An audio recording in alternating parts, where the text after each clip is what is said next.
Interior Secretary Ryan Zink made it very clear that boosting energy production in Alaska would be a major part of the Trump administration's plan for U.S. energy dominance.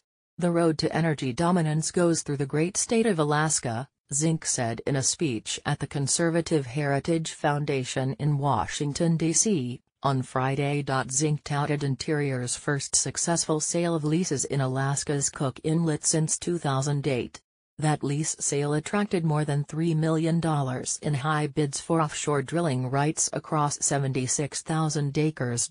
Zink ordered officials in May to open the National Petroleum Reserve Alaska, NPRA, and the department more recently allowed seismic studies in the Arctic National Wildlife Refuge, ANWR.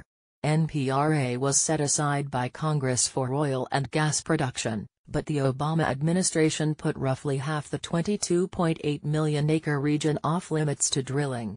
Experts estimate that the region holds 895 million barrels of oil and 52.8 trillion cubic feet of natural gas. Alaska natives living near the NPRA support efforts to open the region up to drilling, Zink said. Alaska lawmakers have also pushed the Trump administration to do more to encourage energy production.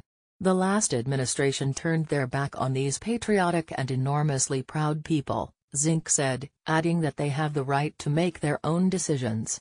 Alaska will once again, Zink's remarks suggest, play a major role in energy policy. The Obama administration prioritized conservation over oil and gas production, closing off onshore and offshore areas to drilling. However, Alaska's energy woes began long before Obama took office. Ice is broken up by an icebreaker off the coast of Alaska while traversing the Arctic's Northwest Passage, July 16, 2017. The region has become a magnet for nations wanting to exploit the Arctic's rich oil reserves and other natural resources. David Goldman/AP oil production peaked in 1988 at 2 million barrels per day, and natural gas production peaked in 1994 at 524,000 million cubic feet. Both oil and gas production have significantly declined from their peaks, according to federal data. Alaska's oil industry says higher taxes have hurt production, but the region has also faced competition from easier-to-produce foreign oil. In recent years, the U.S. oil and gas industry has shifted to focusing on fracking into shale formations. But the major threat to the viability of Alaska's oil industry is the Trans-Alaska Pipeline, TAP. The 800-mile pipeline transports North Slope oil to the coast where it can be shipped to West Coast refineries. Pipeline capacity has fallen 39% in the last decade. If pipeline capacity falls further, the system could be shut down to prevent any problems.